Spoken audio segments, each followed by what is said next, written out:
Françoise Collin, dont la voix était mémorable, féroce, pleine d'humour, un peu cassée, aussi vivifiante que mordante. Parler m'amuse, me plaît, disait-elle, et vous qui la connaissez le confirmerez.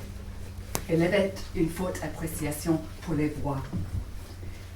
Elle avait une sensibilité aiguë, et pour les hypocrisies les plus tragiques, et pour les hypocrisies les plus banales, se disant ne pas capable de maîtriser les hypocrisies nécessaires, y compris celles qui rendent possible la circulation quotidienne.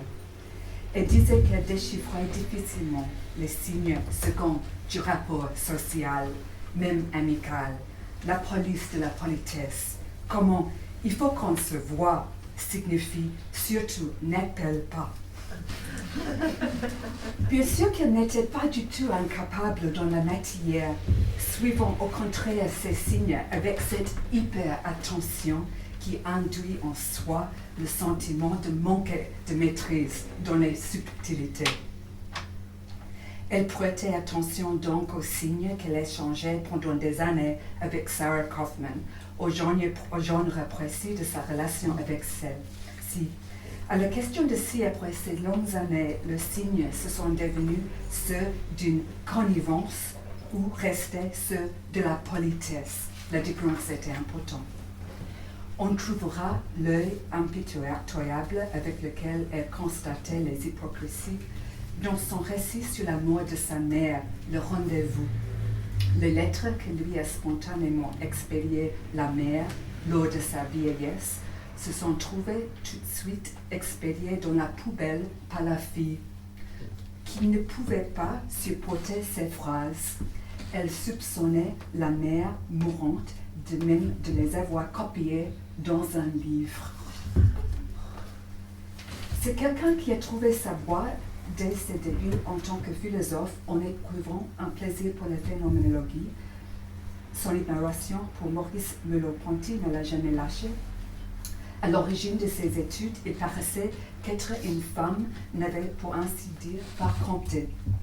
Mais elle suivait ses études de doctorat à Louvain, en droit qui admettait les femmes tout en excluant par règlement interne de faire partie du corps enseignant, ce qui lui obligeait une phase de bricolage professionnel, bien qu'il y avait aussi la publication de ses romans, ses études reconnues sur Blanchot, plus tard sur Arendt, ses écrits sur le féminisme, la différence des sexes, sa direction des cahiers du Griffe, énormément des invitations, reconnaissance internationale. Elle disait s'intéresser au féminisme plutôt en tant que l'ordre du mouvement et de l'action que de l'ordre des définitions des théories. Et de s'y intéresser en tant que ses lectures d'Arendt ont stimulé aussi quelques questions profondes pour elle. Comment penser la pluralité? Comment penser les différents en tant que différents des sexes? Comment vivre ensemble? Comment survivre au désastre? Elle avait une manque d'illusion nécessaire qui ne mettait pas en doute son enthousiasme. Elle amenait toute son chaleur, toute son humour et toute son ironie à ceux qui et celles avec le féminisme ont fait carrière. Ça, c'était pas le cas de Sarah Kaufman. Sarah Kaufman a prêté une voix sur les femmes, et celui-là n'était en aucune sorte un féminisme. Sur ce point, Collin était clair. Mais quand même, c'est assez caractéristique de Kaufman que le moment venu, Collin consacrait ses meilleures réflexions à Kaufman, son œil aigu, son activité vigoureuse de publication.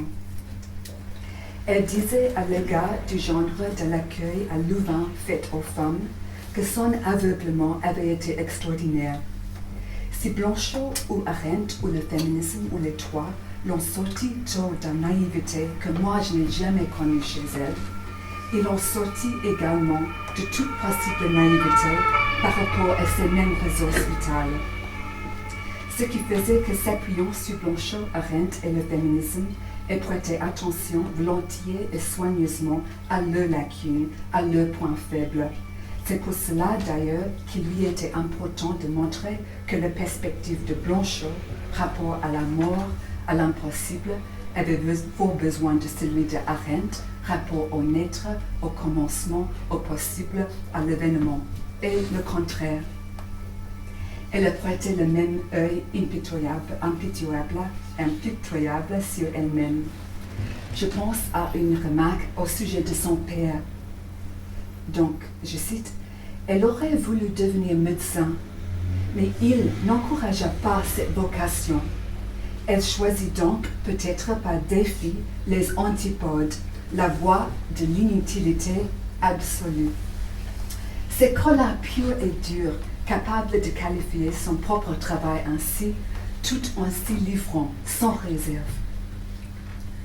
Relisant ses lectures et ses écritures multiples sur le féminisme, j'avoue ne pas trouver là-dedans la voix de l'écrivaine que j'ai tant appréciée, bien que ses textes sont bien d'elle, critiques, lucides, sûrs de son politique intelligente. Mais Colin elle-même disait que la confrontation inconditionnelle avec les mots lui avait manqué dans ce contexte et disait devoir regretter un certain déchirement entre l'exigence de l'écriture littéraire et l'exigence de l'engagement. Par contre, je retrouve la voix de l'écrivaine en relisant son essai sur Sarah Kaufman, auteur qui faisait partie de l'intérêt qu'avait Colin pour l'écriture du désastre. Vous saurez que c'est sous le signe de ce thème qu'elle avait consacré ses études sur Blanchot et sur Arendt, desquelles elle disait « On pourrait dire qu'il s'agit de deux œuvres qui ont rapport au désastre, ontologique et historique, deux œuvres du survivant. Mais le terme est différemment interprété. Comment le tenir en rapport avec le désastre, interroge Blanchot. Comment survivre au désastre, vivre ensemble après le désastre, interroge Arendt. Chez Kaufman, elle a trouvé moins le comment vivre ensemble que le comment vivre. Plusieurs ont fait la remarque que Kaufman écrivait pour vivre. Mais je me rappelle du mépris qu'a éprouvé Colin à l'égard d'une image utilisée par Derrida et par Nancy, voire Kaufman en tant que petite fille. Ce n'est pas le fait en soi de trouver chez Kaufman la figure d'une petite fille qui la gênait. Colin évoquait cette image aussi. C'était plutôt que la figure de la petite fille n'aurait pas été ni chez Derrida ni chez Nancy assez dure.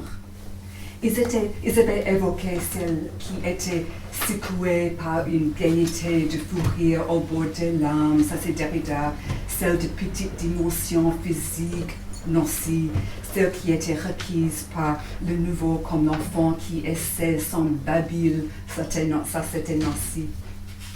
Il fallait trouver autre chose, voir une petite fille autrement. Colin, pour sa part, a trouvé un Kaufman en tant que petite fille cruelle, de qui elle pourrait dire que Sade n'a pas fait mieux. C'est chez qui on trouvait un récit non pas seulement de la cruauté subie par l'enfant, mais de la cruauté de l'enfant. Colin a constaté il est peu de scènes aussi discrètement assassines que celle où l'enfant, qui est Kaufman, prend quotidiennement son plaisir avec Mémé, tandis que la mère, enfermée dans la chambre voisine, doit se morfondre en surprenant les rumeurs de leur bonheur à travers la paroi. Chez Kaufman, on voyait les conséquences de l'affirmation qui est survivre, puisque, Colin encore, pour survivre, il faut, au-delà de toute règle, préférer la vie et à toute autre se préférer. Que l'affirmation de la vie qui est toujours d'une certaine manière survie se paie de la cruauté, il fallait sans doute être femme et juive, disait Colin, pour le dire de manière aussi nue. Colin a préféré souligner chez Kaufman le sourire demi-malicieux, le fait qu'une jeune fille a pu choisir le côté trahison, le côté manger, les mangeurs de viande saignante, du jambon beurre, tout en soulignant que la fille en aurait horriblement vomi aussi. L'enfant, elle disait, dont l'enfance a été frappée de plein fouet, restera toujours un enfant affamé et elle mange jusqu'à la nausée, jusqu'au vomissement